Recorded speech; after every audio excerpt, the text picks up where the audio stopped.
নমস্কাৰ আজি 14 সেপ্টেম্বৰ অসমৰ লগতে ভাৰতৰ বিভিন্ন প্ৰান্তৰ পৰা ৰাতিপুৱাৰ কেইবাটাও খবৰ একেলগে যুগুতোৱা হৈছে। এই মুহূৰ্তত জনাই আছো এটা গুৰুত্বপূৰ্ণ খবৰ। মুখ্যমন্ত্ৰী ডক্টৰ হিমন্ত বিশ্ব শৰ্মা প্ৰধানমন্ত্ৰী হোৱাৰ সপোন দেখিছে। দেশৰ প্ৰধানমন্ত্ৰী হোৱাৰ সপোন দেখিছে অসমৰ মুখ্যমন্ত্ৰী হিমন্ত বিশ্ব শৰ্মাই। কট্টৰ হিন্দুত্ববাদী নেতা হিচাপে নিজকে প্ৰতিষ্ঠা কৰিব বিচাৰিছে মুখ্যমন্ত্ৰী হিমন্ত বিশ্ব শৰ্মাই।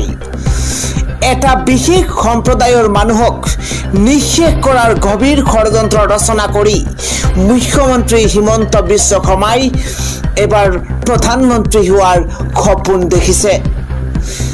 মুখ্যমন্ত্ৰী হিমন্ত বিশ্ব শৰ্মাই শান্তি সম্প্ৰীতি বিনষ্ট কৰি সংখ্যালঘু মুছলমানক নিৰ্যাতন চলাই আছে। অসমৰ মুখ্যমন্ত্ৰীয়ে মুছলমানৰ বাক স্বাধীনতা খৰ্ব কৰিছে, মৌলিক অধিকাৰ খৰ্ব কৰিছে, নিৰাপত্তাহীনতাত ভুগিছে অসমৰ সংখ্যালঘু। আল্লাহ এদিন ইয়াৰ বিচাৰ কৰিব হিমন্ত বিশ্ব শৰ্মাৰ। সোণাপুৰৰ কচুতলি কাণ্ডত আহত লোকৰ খবৰ লৈ এইবাৰ গৰজি উঠিছে সদৌ অসম সংখ্যালঘু সংগ্ৰাম পৰিষদ। হিমন্ত বিশ্ব শৰ্মা চৰকাৰক থকা সৰকা সদৌ অসম সংখ্যালঘু সংগ্ৰাম পৰিষদৰ সভাপতি মোহাম্মদ আলী খলিফাৰ। ৰাতিপুৱাৰ পৰৱৰ্তী খবৰ, নীতিশ কুমাৰ আৰু চন্দ্ৰবাবু নাইডুৰ কাষ চাপিব অসমৰ মুছলমান।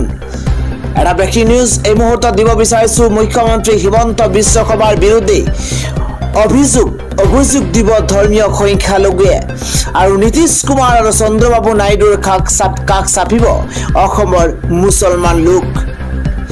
সোণাপুৰৰ উচ্ছেদ সন্দৰ্ভতো নীতিশ কুমাৰ আৰু চন্দ্ৰবাবু নাইডুক দিব অভিযোগ আৰু সংখ্যালঘু সংগ্ৰাম পৰিষদে কৰিছে এই ডাঙৰ ঘোষণা। শীঘ্ৰেই মুছলমান সমাজৰ প্ৰতিনিধি লৈ নীতিশ নাইডুৰ কাষ চাপিব সংখ্যালঘু সংগ্ৰাম পৰিষদ আৰু মুছলমানক বঞ্চনা কৰাৰ অভিযোগ আনিছে সংখ্যালঘু সংগ্ৰাম পৰিষদে। নীতিশ কুমাৰ আৰু চন্দ্ৰবাবু নাইডুৰ অৱশেষত কাষ চাপিব অসমৰ মুছলমানে। আন এক খবৰ, লকআপত ভোক লাগিছে সুমিৰ। লাখ বিলাকৰ জীৱন কটোৱা সুমি আজি লকআপত, আৰু লকআপত ভাত নাখায় সুমিয়ে। ভোক লাগিছে সুমিৰ, পিছে ৰামবনৰ ভাত নাখায় সুমি বৰাই। এটা ব্ৰেকিং নিউজ, ডাঙৰ খবৰ জনোৱাৰ চেষ্টা কৰিছো। লকআপত হাহাকাৰ লাগিছে অভিনেত্ৰী নৰ্তকী সুমি বৰাৰ। লকআপৰ মজিয়াত শুব নোৱাৰি দেৱালতে হালি পৰিছে সুমি বৰা। লাখবিলাকৰ জীৱন কটোৱা সেইগৰাকী সুমি অৱশেষত শুবলৈ পোৱা নাই ঠাই, ভাল বিচনা পোৱা নাই। লকআপৰ ভিতৰতে প্ৰায় টোপনি নোযোৱাকৈ এটা নিশা পাৰ কৰিছে সুমিয়ে। ৱালত মূৰ পেলাই কাহিনী পোৱা অলপ টোপনি আহিল সুমিৰ। লকআপত দিয়া আহাৰ খাবলৈও বিমূৰত পৰিছে সুমি বৰা। থানাৰ সন্মুখত হোটেলৰ পৰা সুমিক দিয়া হৈছে খাদ্যৰ যোগান। ব্ৰেকফাষ্টত ৰামবতন ৰেষ্টুৰাৰ পৰা সুমিলৈ অনা হ'ল ৰুটি আৰু ঘুগনি। পুৱাৰ আহাৰ নামমাত্ৰহে গ্ৰহণ কৰিলে সুমি বৰাই। আন এক ব্ৰেকিং নিউজ হৈছে এইবাৰ সোণাপুৰত এক উত্তপ্ত পৰিস্থিতিৰ সূচনা হৈছে। সোণাপুৰৰ উচ্ছেদস্থলীত এক হাহাকাৰ পৰিৱেশৰ সূচনা হৈছে। আৰক্ষী আৰু উচ্ছেদিতৰ মাজত প্ৰতিটো মুহূৰ্তত সংঘাতৰ সৃষ্টি হৈছে। এইবাৰ AIDFৰ বিধায়কক পহুখেদা একাংশ লোকৰ। এই মুহূৰ্তত এটা ব্ৰেকিং নিউজ জনোৱাৰ চেষ্টা কৰিছো। সোণাপুৰৰ উচ্ছেদস্থলীত পুনৰ উত্তপ্ত পৰিস্থিতিৰ সূচনা হৈছে। AIDFৰ এটা সজাতি দল যোৱাক লৈ সৃষ্টি হৈছে উত্তেজনাৰ। একাংশ লোকে বাধা দিছে AIDFৰ দলটোক, যাক লৈ সৃষ্টি হৈছে উত্তপ্ত পৰিস্থিতিৰ। বাধা দিয়াৰ বাবেই উচ্ছেদস্থলীলৈ যাব নোৱাৰিছে দলটো।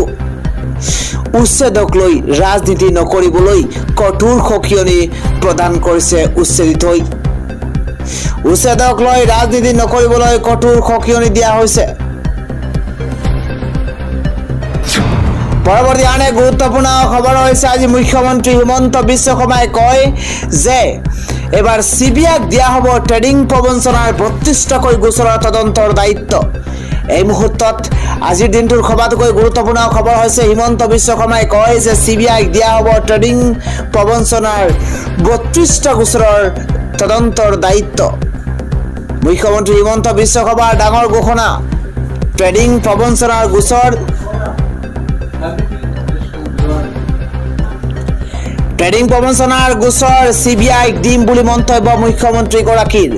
অনলাইন ট্ৰেডিঙৰ নামত হোৱা প্ৰবঞ্চনাৰ তদন্ত কৰিব চিবিআইয়ে। অনলাইন ট্ৰেডিঙৰ নামত সংঘটিত হোৱা ঘটনাৰ 32টাকৈ গোচৰ তদন্তৰ দায়িত্ব দিয়া হৈছে চিবিআইক। আৰু চিবিআইয়ে ইতিমধ্যে সন্মতি প্ৰকাশ কৰিছে।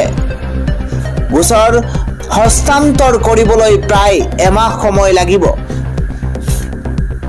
আৰু কেবিনেটত গ্ৰহণ কৰা হৈছে এই ডাঙৰ সিদ্ধান্ত।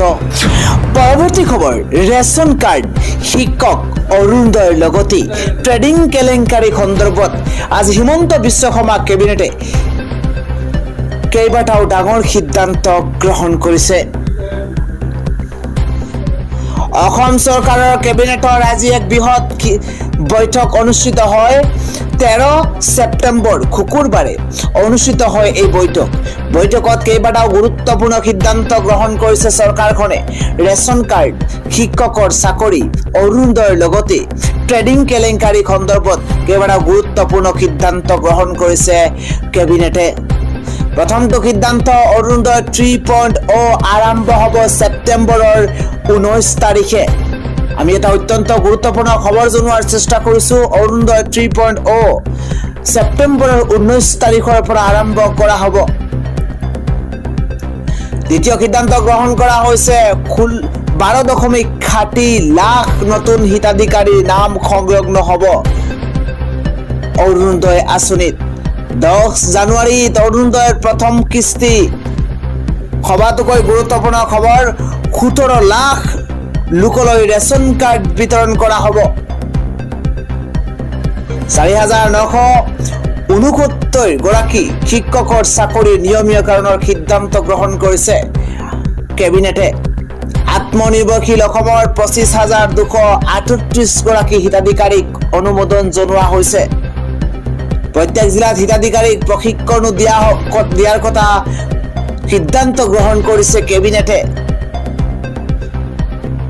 ডাউনটাউনৰ ফ্লাইঅভাৰৰ বাবে 11,100 কোটি টকা ধাৰ্য কৰা হৈছে। কোকৰাঝাৰৰ ষ্টেডিয়ামৰ বাবে 107 কোটি টকাৰ অনুমোদন জনোৱা হৈছে। 3 নৱেম্বৰত মুকলি হ'ব ধন আৰু অট'মেটিক বাহন ইণ্ডাষ্ট্ৰীৰ প্ৰশিক্ষণাৰ। অসমত দখল কোম্পানীয়ে 200 কোটি বিনিয়োগ কৰিব। ট্ৰেডিং কেলেংকাৰীৰ 32টা গোচৰৰ তদন্ত চিবিআইলৈ দিয়া হ'ব আৰু এমাহৰ ভিতৰতে তদন্তৰ দায়িত্ব ল'ব চিবিআইয়ে। এইদৰে হিমন্ত বিশ্ব শৰ্মা কেবিনেটত আজি এইকেইটা বৃহৎ সিদ্ধান্ত গ্ৰহণ কৰা হৈছে। পৰৱৰ্তী গুৰুত্বপূৰ্ণ খবৰ হৈছে ছুইজাৰলেণ্ডৰ বেংকৰ পৰা জব্দ কৰা হৈছে 2,600 কোটি টকা। আদানীৰ কাণ্ডত এক নতুন টুইষ্ট। আদানী কাণ্ডত এক নতুন টুইষ্ট।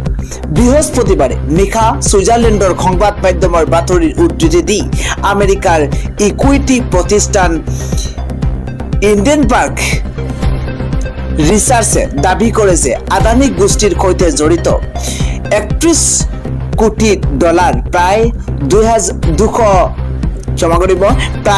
2,600 কোটি টকা জব্দ কৰা হৈছে। দেশখনৰ কৰ্তৃপক্ষই ছুইজাৰলেণ্ডৰ এটা বেংকৰ বিভিন্ন একাউণ্টত এই ধন জব্দ কৰে। শুকুৰবাৰে শ্বেয়াৰ বজাৰত ইয়াৰ কোনো প্ৰভাৱ পৰিছে নেকি সেই বিষয়ে সংশ্লিষ্ট মহলে অপেক্ষা কৰিছে। অভিযোগ অনুসৰি গৌতম আদানীৰ উদ্যোগ গোষ্ঠীৰ সৈতে জড়িত এজন ব্যক্তিয়ে ব্ৰিটিছ ভাৰ্জিন দ্বীপপুঞ্জ, মৰিচাছ আৰু বাৰ্মুডাৰ বিত্তীয় প্ৰতিষ্ঠানসমূহত ধন জমা কৰিছিল। সেই কোম্পানীবোৰে প্ৰায় সমগ্ৰ ধন আদানী গ্ৰুপৰ কোম্পানীত বিনিয়োগ কৰিছিল আৰু সেই ব্যক্তিজনৰ একাউণ্টত জব্দ কৰা হৈছে এই তদন্ত অৱশ্য ইডেনবাৰ্গ প্ৰতিবেদনৰ প্ৰকাশৰ বহু আগতেই হৈছিল